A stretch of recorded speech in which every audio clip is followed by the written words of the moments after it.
Hello and welcome everybody to another exciting episode.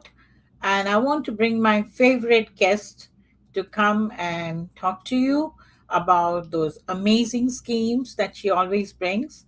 Sarah Bluder today, she's here with us and she's going to give us a great session about financial empowerment, understanding RDSP for Canadians. This is a live telecast that we have scheduled for 7 p.m.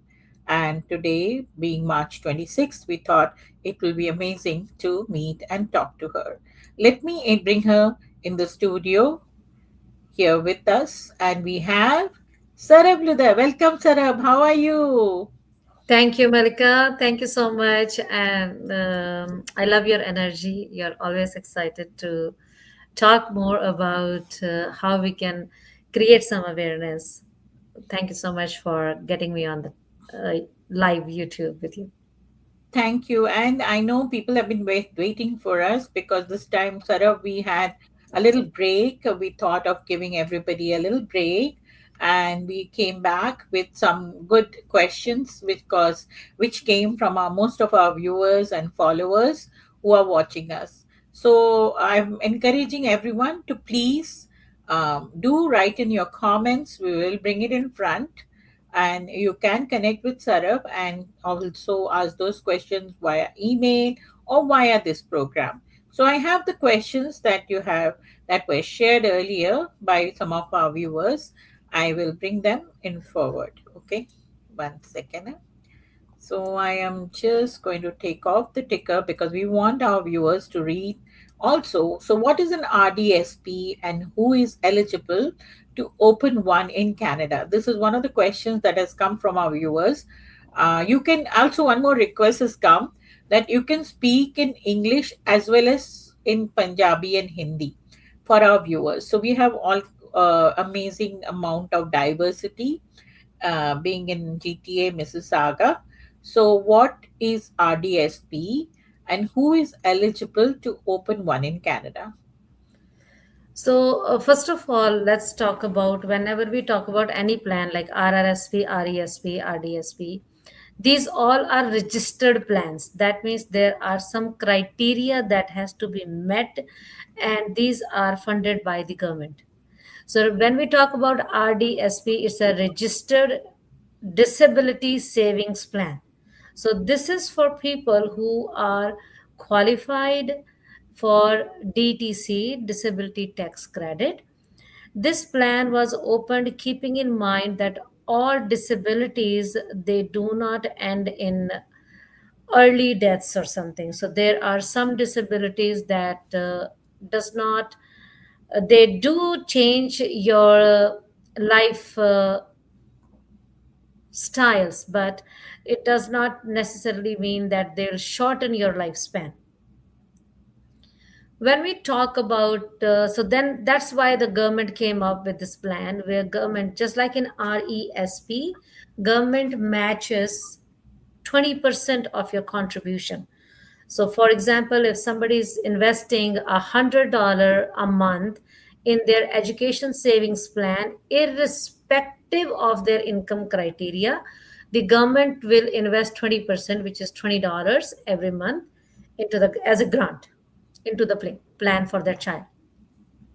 Similarly, for RDSP, government matches up to $3 for every dollar of investment. So, if a parent decides to start saving for a child who is a qualified RDSP recipient, so the government will fund that plan $3 for every dollar. There is a limit, there are some maximums, there are some criteria that has to be met, and this is the grant. And then government also has a bond that is given to the families. The criteria to be met is when the sorry today my this so the maximum grant that a family can that a RDSP recipient can get in any given year is $3,500. So, and that is for that year. There is also a catch up plan that is available, which can get them up to $10,500. So, for up to 2 years, they can go back and be qualified for the grant. Their investment will be qualified for the grant. So I have a question. So in the when we file our taxes, right? We have this room. We see all of the figures, how much you can put in your tax free, how much you can. So is there a way somebody can find out how much room they can have in a tax year? In RDSP, yes.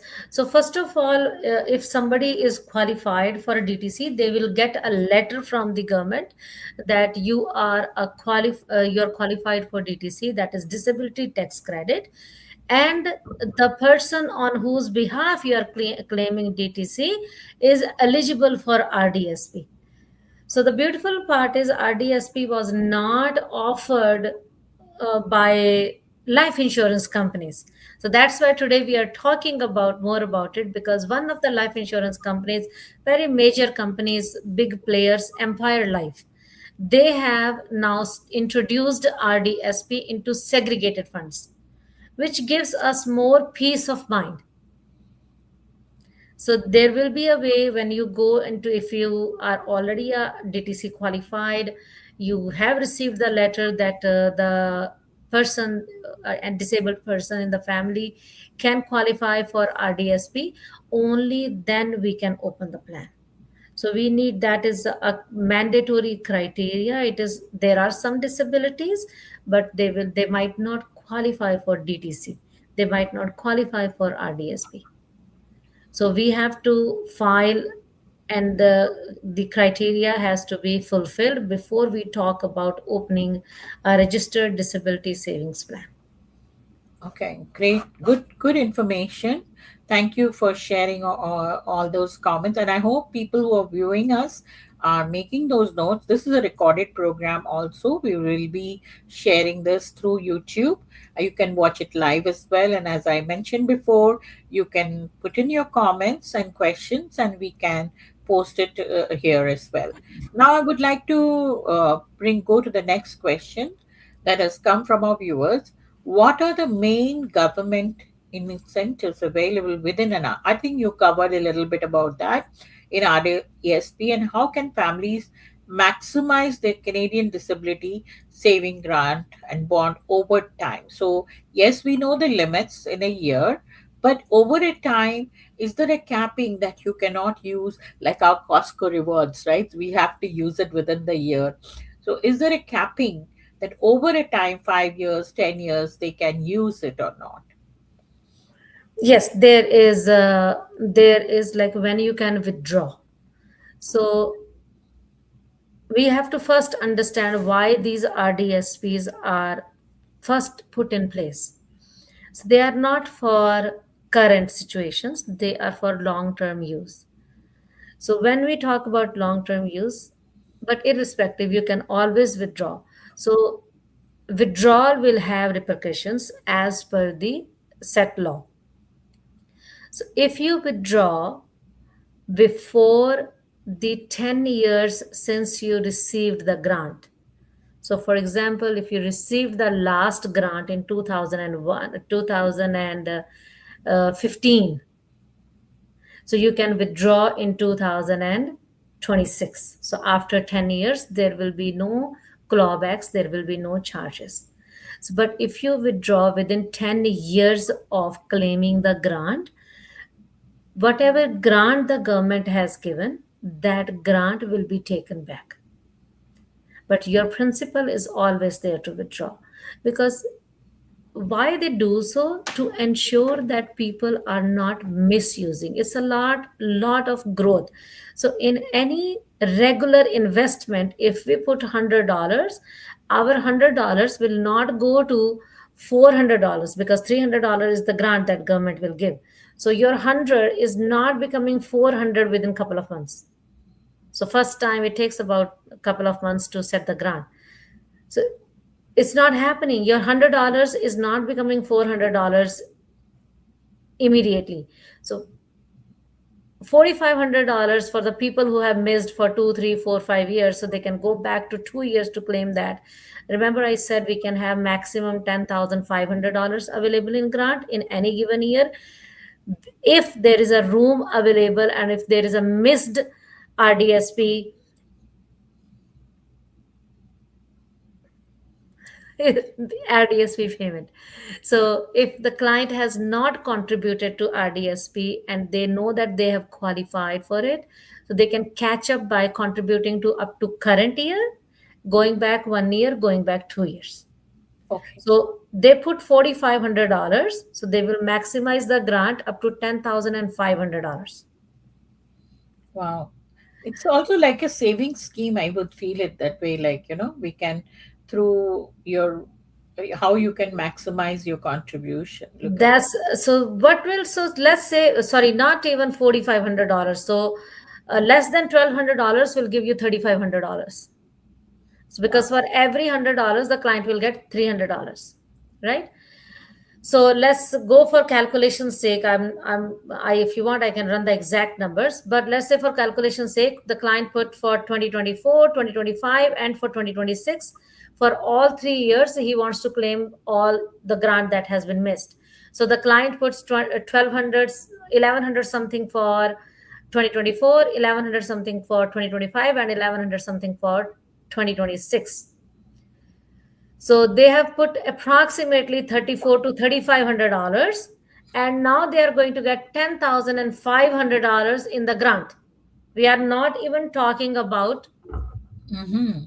we are not even talking about the bond. That's So so much where is really. the scenario that you put $3,500 and you get $10,500? So now your $3,500 is $14,000.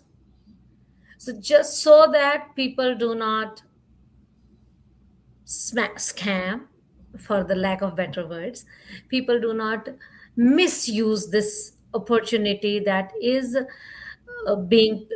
there for the people who really need it. Because Malika, my favorite line is, we the insurance advisors, we are the only ones who are bringing you the check in case of injury, illness, or death in the family. The invoices don't stop. But if you have a policy, a life insurance policy, and there is a death in the family, you stop paying the premiums and the check comes in. Your mortgage invoice doesn't stop, your property tax invoice doesn't stop, your groceries invoice doesn't, nothing stops.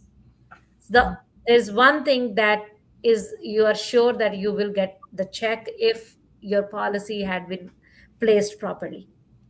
That's correct. So to prevent people from misusing these allocations, the funds that are being allocated, the grants that are being allocated for the beneficiary of RDSP, the government has some set rules.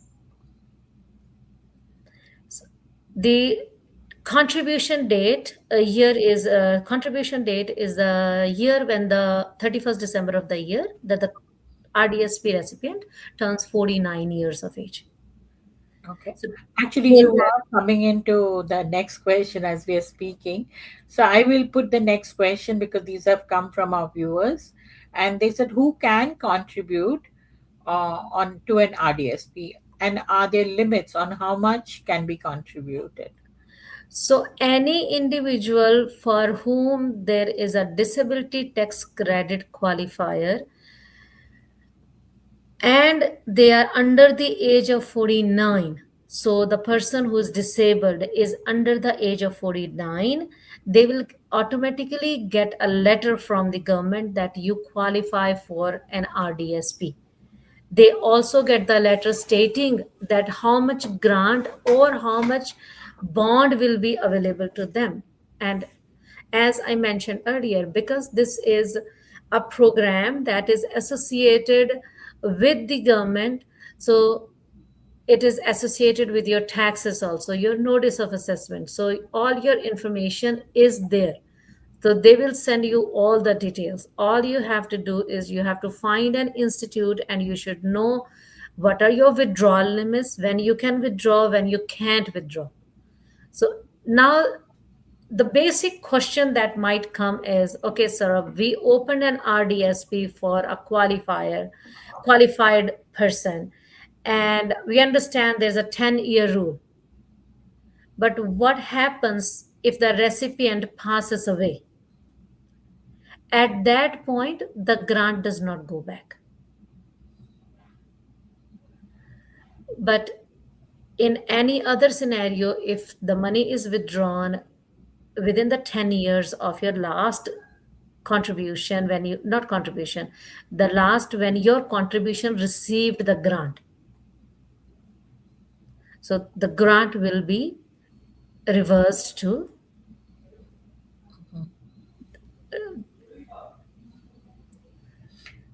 And now, next question for us is: at what age should families start considering opening an RDSP for a child with a disability? So as soon as the family gets that qualification that they are now eligible to claim DTC, they will immediately get the letter.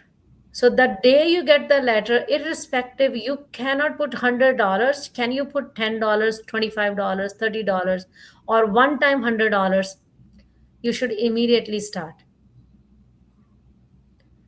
So not Okay. only about RDSP, so like we do specialize in helping people set up some lifelong because what if the child who's dependent, who's disabled and is dependent, he outlives the she or he or she, the child outlives the parents. What happens in that scenario? So we help you, we assist you, we advise you that how you can ensure that your child is being financially taken care of. Amazing, amazing. So great. That means the earlier you start is better, of course. Of course, I always the always sooner you advise. start, the better it is. You have another question, last question that has come from our viewers. What are some common misconceptions people have about RDSPs? um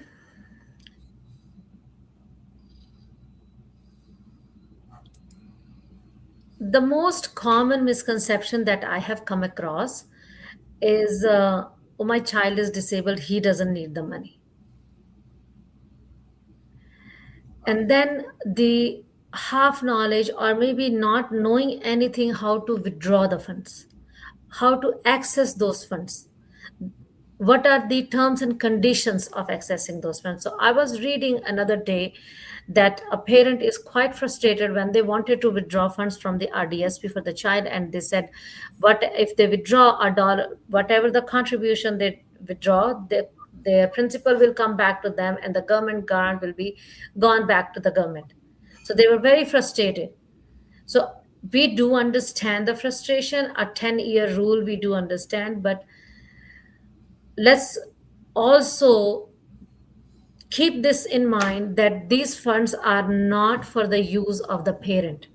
Parents are, or the caregivers, they are already getting some other benefits from the government in the form of the grants or the bonds. But this is the benefit for, especially for the recipient of the RDSP. So the only concern here is to ensure that if the recipient outlives, or is lives longer than the disability, longer than the caregiver, so there should be enough funds. Great. Thank you so much, Sarab, for sharing all this great information for RDSP. And this is so important because many people who are watching us had certainly got some resources that they could refer to. These are some, most of them are grants, so they just have to follow the rules and basically apply them in time and get benefit out of that. And thank you, everybody, for tuning in today. It was more. And next week, any idea, Sarab, what we are going to be talking? We just got another question, Sarab. Would you like to take that as well? So Sure. I'm going to just post it out here. So there's a question again that has come in, and they are asking, this question is, let me just paste it for our viewers as well, and you can see it right here. So, what are the benefits of opening RDSP with life insurance? Wow, that's a very powerful question. Thank you for asking that question. So, please, can you please answer that? So I think they meant that why should we choose a life insurance company? Because I was very excited, and I'm a life insurance advisor. Like I'm a financial advisor there. So why with the life insurance company? So the basic difference between any other company and the life insurance segregated funds is the segregated funds, they come with the guarantees about maturities and guarantees about death, and there are reset options available. That means the death benefit is being reset or the maturity benefit is being reset. What does reset means is, like, let's say this is 2026 and you invested $10,000 in segregated funds. The market is right now performing and it goes up. By the end of this year, your 10,000 is valued at 12,000. So now there you have an opportunity to do a reset. That means the guarantees, that let's go with 75 or 7500, that means 100% death benefit guarantee. So now the guarantee which was on $10,000, because of that reset power, the guarantee is on $12,000 now. So the new reset becomes your new base principle, which is a beautiful feature when we work with segregated funds. I understand the next question will come. Okay, Sarab, if you're saying that aren't the MER higher than the market? Yes, MER is higher because you are paying a small fee for the insurance, for the guarantee. And nobody, the guarantees don't come for free. They are going to charge that. So the company is promising that, hey, irrespective where the market is, if you have 100% death benefit guarantee, so whether your principal is 20% down or 40% down south, you will still get at least the bare minimum 100% of your principal in case of death. So this is very important, and this keeps people at peace of mind. So especially when we are talking about a 24-25-year-old, I have seen, or even children with long-term disabilities, and parents, their concern is, what if I die too soon? What if my child, who's fully dependent on me for everything, for their finances, for their medical care, what if the child outlives me? Mhm. So that is where these guarantees they come in handy. That is where we also say, okay, we have the ways to fund that question. Talk to us talk to us if you want more information, more there are many plans. There's no one size fit for all solution with us. We customize, we make it like perfect tailor cut, and we revisit. So it's not that once the plan has been set and that's it, it's done. You want to revisit, more than welcome. That's amazing. I love the clients who come and who say, sir, it's been like 2 years or 5 months or 6 months. You know what? Something has changed. Let's see. Let's revisit. My insurance needs have changed or my investment needs have changed. But we do revisit. We call you, we talk to you. Hey, any changes? Or let's see what we have done in the plan. We want to increase the contribution. We want to decrease the contribution.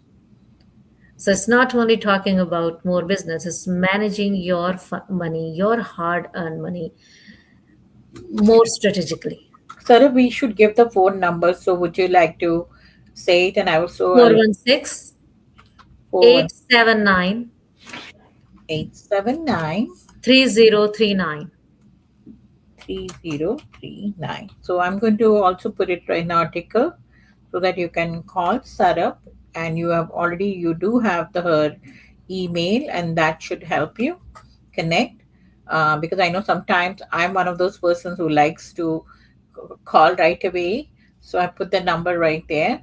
Please note it down. Contact Sarah for all inquiries. And as we are doing various money matter programs, we love your questions. Based on your questions, we can create the next episode.